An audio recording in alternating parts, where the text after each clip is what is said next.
Hello, Theorist. Have you been looking in the mirror and liking what you see? Have you found yourself saying, I look pretty neat, or maybe even thinking, I don't feel the need to fix myself at all? Wait, hold on, you have? Oh geez, that's a style industry emergency. Don't panic, we can fix this. I have just the thing that'll solve the problem: skincare.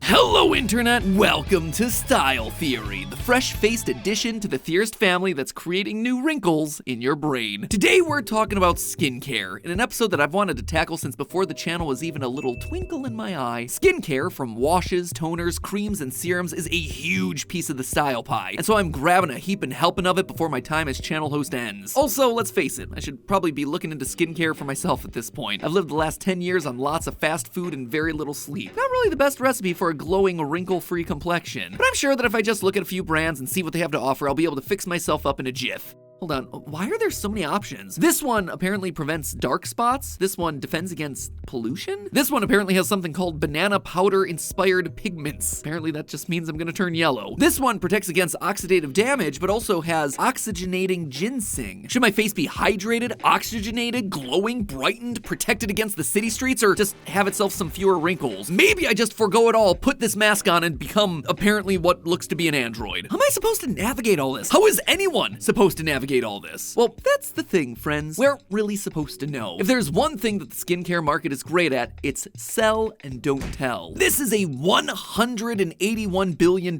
industry, and it's expected to reach $210 billion by 2028, with the vast majority of that money coming from thousands of face and body products ready to be incorporated into your next 14-step skincare routine. You'll be moisturizing, plumping, brightening, smoothing, toning, rejuvenating, and tightening, all because an ad, influencer, or maybe even just your mom told you that that's what you should be doing. My mother tells me there is never too much moisturizer. Moisturize, moisturize, moisturize. Sí, te tienes que cuidar. We believe that skincare products are gonna help us stay young forever, but at the end of the day, most of those nice looking little bottles are full of nothing but empty promises. The skincare industry is able to stay so massive and so successful, not because it's making everyone's face perfect, but because of its incredibly strategic marketing tactics that use our hopes, dreams, and fears against us every time we look in the mirror. How are they doing this? How do they make these products feel so personal, so convincing, and so necessary for all of us? I mean, this industry has us doing 20-step skincare routines, rubbing chemicals that we can't pronounce all over our faces, and pushing youthful skin on people who aren't even old enough to vote. To make it through the literal gauntlet of skincare marketing that they're throwing at you every day, you're gonna need to slather on a heap and helping of knowledge. But don't worry, when this episode ends, you'll be armed with every advertising secret so you can emerge a warrior for your wallet. To start, if you feel like you've bought into the skincare industry at the moment, the first thing to do is to cut yourself some slack. Skincare hype is far from a new problem. The beginning of people's obsession with skincare goes way back.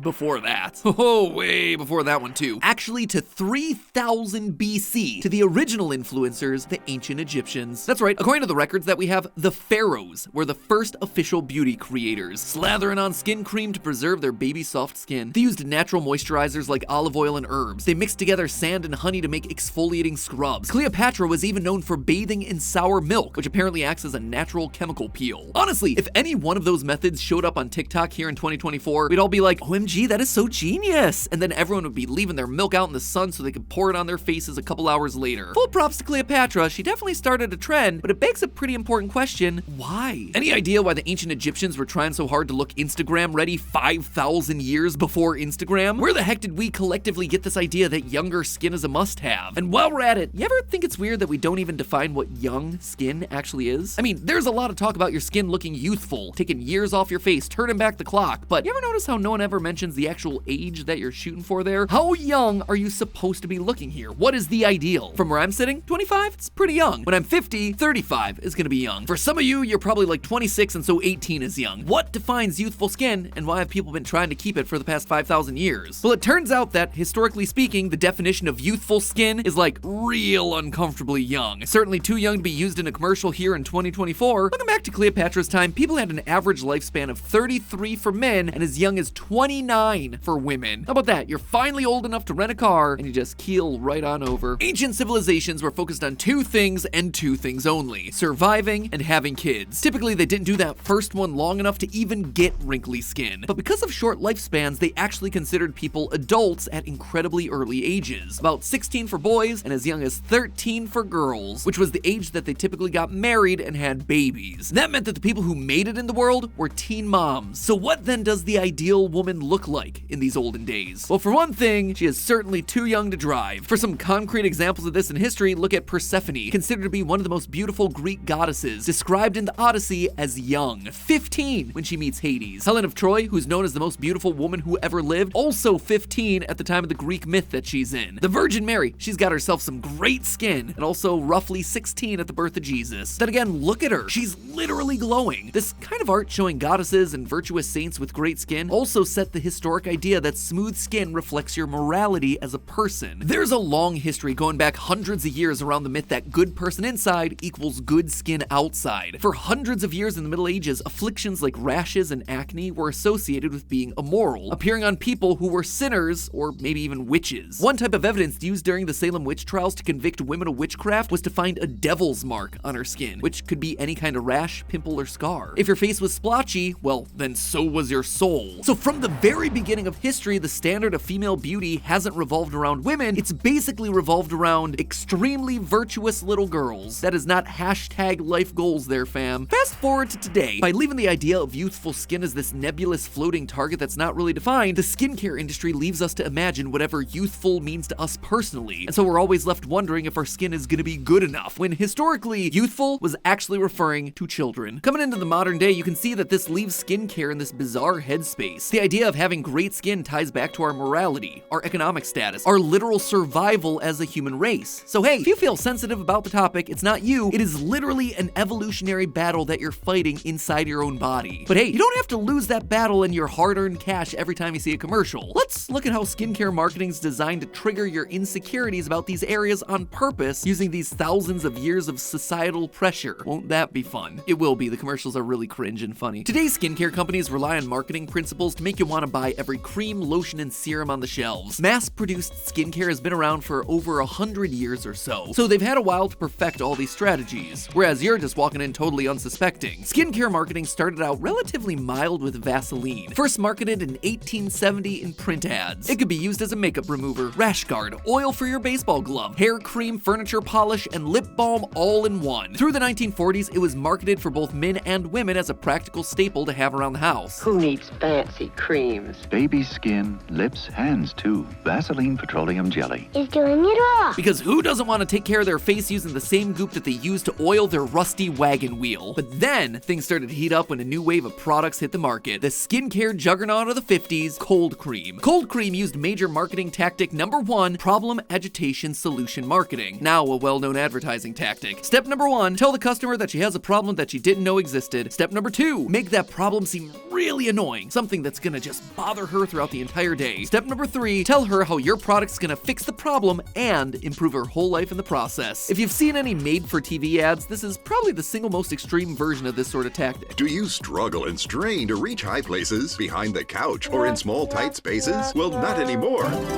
Back in the day, cold creams sold themselves by telling women 1, that their face is much dirtier than they think, 2, that having dirty skin was bad and that soap wasn't able to fix the problem, and 3, that cold cream can fix your skin and improve your life. Here's one of the first early takes of this from the 50s. Dizzy you. Think how much dust and dirt settle on your skin. That's why your face needs a thorough cleansing each day. Once skincare companies started using the tactic, they saw that it worked well to scare women into buying cold cream, so they kept doing it. Let's see how the setup goes in the 1960s. If you're a soap and water girl, remember soap removes natural oil, and soap doesn't reach deep-set dirt. A couple decades later, well into the 80s, this mirror reveals the whole truth. This woman just washed with soap. See the makeup and dirt soap leaves? I don't see that, actually. But now I'm gonna constantly be wondering if my invisible dirt is ruining my life. Let's jump forward again to the 90s, when women are empowered members of the workplace and shouldn't be fooled by a few scare tactics. Have you been ignoring your skin, Pat? Well, look at the dirt your soap missed.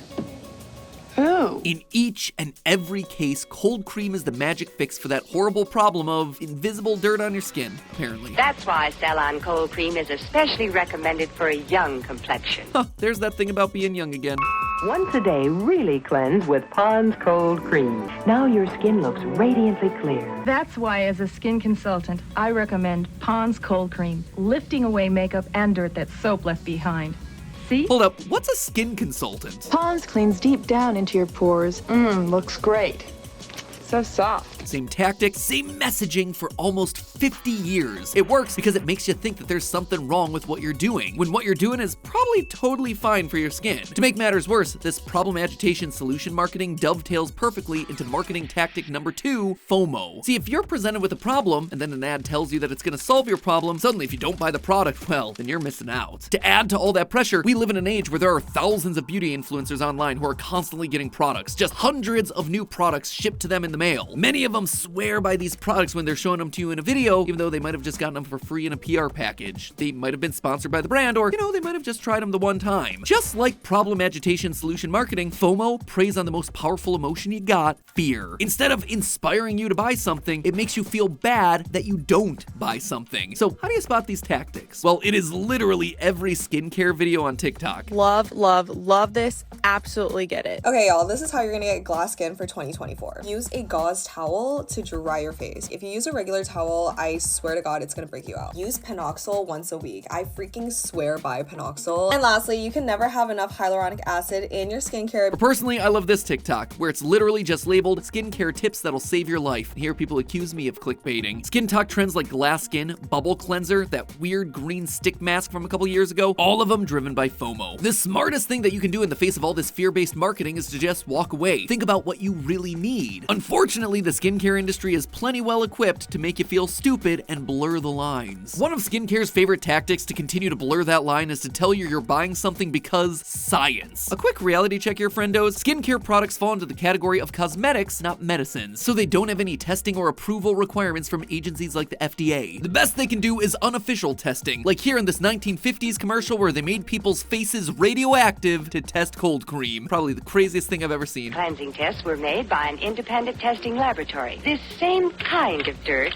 was made just radioactive enough to register on a Geiger counter. Despite not being actual medical products and not having any scientific requirements, isn't it funny how a lot of them are still using these big science-y words? A hygienic jar containing 2 derm-recommended ingredients. Retinol plus niacinamide, pressed into a deep moisturizing night cream. This is genius. If you have sensitive skin and are looking for an AHA, mandelic acid's for you. Microepidermic hyaluronic acid, 50 times smaller to penetrate deeper. Microepidermic, mandelic acid, the diagram of the literal jar that looks like a spaceship. These are all classic examples of scientism, which is a term that's started to show up a lot more in health and wellness blogs lately. Scientism is the tactic of infusing scientific and technical language into products to make them seem more effective, even when there's no actual science involved. Big watch-out words for this tactic being used are when skincare brands say that their product's been clinically tested or clinically proven to do something. If they're also really emphasizing that this uses ingredients that you can't pronounce or that you don't understand, know that they know that you don't understand. You're not supposed to understand those words, you're just meant to think science cream work good and fork over that credit card information. It sounds great and sciencey to say that something's been clinically tested, but unfortunately that doesn't really tell you much of anything. Remember, there are no regulations here. No one's checking in to see who any of these creams and serums are being tested on. How many people were in the test? What was their age group? What ethnic backgrounds do they represent? Do we literally know anything about this test at all? As soon as you start asking questions about a lot of these sciencey tests, they crumble faster than a Girl Scout cookie. For instance, take one of the trendiest products to put on your face right now, vitamin C-based serums. You cannot go into a skincare aisle right now without tripping over 10 of these things, all in beautiful little bottles ready to likely do nothing to your face. I was honestly a big fan of the idea of vitamin C on your face until I bothered to look at the evidence, or should I say the decided lack of evidence. Here's the claim for pretty much all of these serums. Brightens like a serum, moisturizes like a cream for even, bright, glowing skin. Even bright, glowing skin? Amazing! In just 1 hour, skin is replumped. This one bottle also does like 4 things, all of which sound amazing and involve this droplet of serum whizzing through another dimension. But again, where's the data to back it up? And if you're looking to keep your data hidden from prying eyes, you'll love the sponsor for today's episode, NordVPN. Whenever you're browsing the internet, you and your data are vulnerable to unwanted prying eyes. From your cookies to your bank information, everything is fair game when you're browsing the internet without the protection of a VPN. And Nord is the best of the best. With their unmatched threat protection and next-generation encryption, you are kept safe from even the worst of malware, trackers, and yes, those annoying ads that are trying to target your hard-earned dollar. If only skincare could be this reliable. And if you're like me, sending out late-night VO recordings full of top-secret information, you're in luck. Nord has hundreds of secure peer-to-peer servers that let you send large files at lightning speed. Its high-speed connection means that you're not left buffering like in ye olden days of dial-up. True story, I very regularly have 60 tabs of different products open all at once as I try to compare different ingredients from across the most popular brands, and my speed never suffers with Nord. With over over 5,400 servers to choose from, you can just jump from country to country to country instantaneously. But you know what's even better? It's Nord's birthday, and instead of getting them a gift, they're giving us style theorists a gift. For a limited time, you can actually get a huge discount on NordVPN's 2-year plan, and that's not all. They're also giving you an additional 4 months for free when you go to nordvpn.com/styletheory, STYLETHEORY. And with Nord's risk-free 30-day money-back guarantee, there is no reason not to give yourself the gift of online protection on this very special birthday. That's nordvpn.com/styletheory for a huge discount off your 2-year plan, plus that additional 4 months for free. Thanks again to NordVPN for sponsoring this episode, and hey, happy birthday, guys. Now then, back to the episode. Well, some products that just have no data. A lot of drugstore or smaller brands are kind of like this, so if you use them, you're just taking them at their word. For some higher-end brands, though, they do claim to have tested their products, and they might even list the results on their website, like this vitamin C serum from Estee Lauder. They say that 86% of unknown testers, I guess, said that their skin tone looked more even. 88% said that their skin felt firmer. That sounds pretty darn great, right? That's numbers. That's data. Well, it's certainly not nothing, but dig a bit deeper, and I'll let you decide if the numbers are still convincing. The fine print on the website lets us know that they had less than 100 people in their clinical trial. Already not great. Fewer people than you had at your bat mitzvah. No information about what age they were, their ethnicity or skin type, if they were able to use other products, what the overall parameters of this entire thing were. You get the idea. There is a lot that actually goes into scientific experiments that is nowhere to be found here. And remember, we're talking about a 3.4-ounce bottle of cream. That is less than a travel size for $100.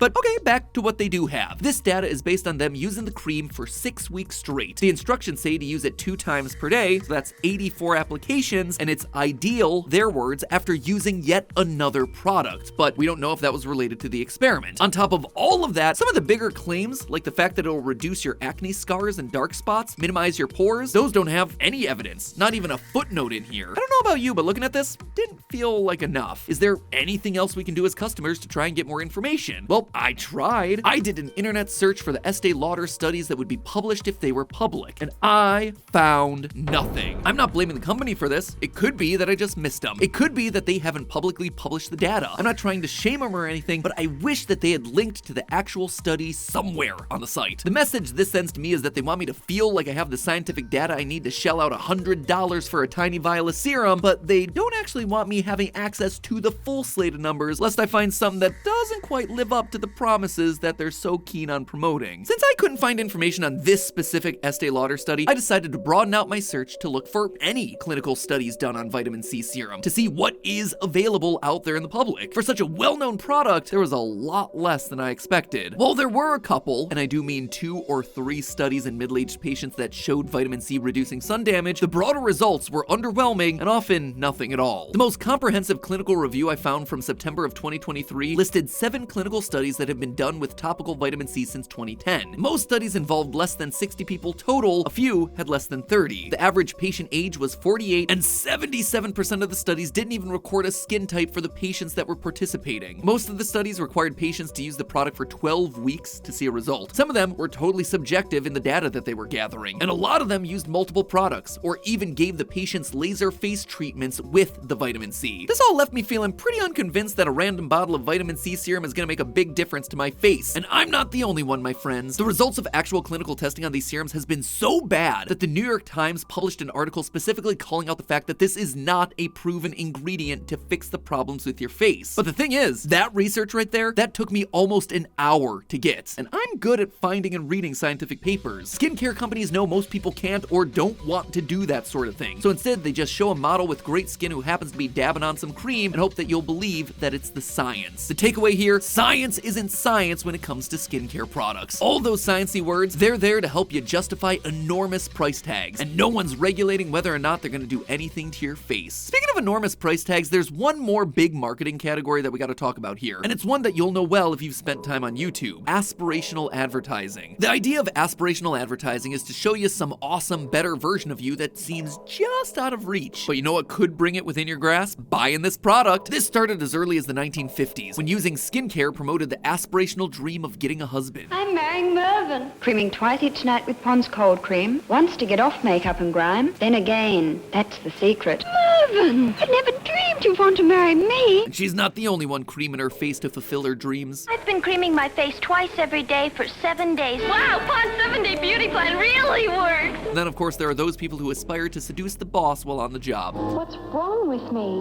My skin's so drab. Creamed my face twice with Pond's cold cream. Pond's 7-day beauty plan really works. Yes, it's a lovely day. Eventually, beauty brands caught on to the idea that women aspire to do more than just date. So aspirational beauty content centered around doing it all. I live with the time. I've discovered Plenitude Advanced Wrinkle Defense Cream from Loreal. Nowadays, aspirational beauty content centers around influencers online. You know exactly what I'm talking about. The grammars and talkers who have perfect skin always do their 47-step skincare routine and always dress well, eat well, live in a beautiful home. Everything you want to be, if only you knew their secret. Celebrity skincare routines from Paris Hilton, Ariana Grande, Kendall Jenner, all of them are great examples of these aspirational skincare moments that make us believe that we too can look like Kendall as long as we shell out $300 for her night cream. We might recognize in our little thinky brains that these people have had professional procedures, plastic surgery, camera magic applied to them, but there's still part of us that wants to be closer to the beautiful club by buying the same products that they have. This marketing also does a great job of applying a dollar value to how much we care about ourselves. How much is it worth for you to look like Kim Kardashian? Is it worth a $50 retinol cream? A $200 face mask? A skincare regimen that'll cost you $600 across 12 products at Sephora? This kind of marketing is constantly forcing you to ask, am I worth that much? Oh wait, that sounds like a familiar phrase. Because we're worth it.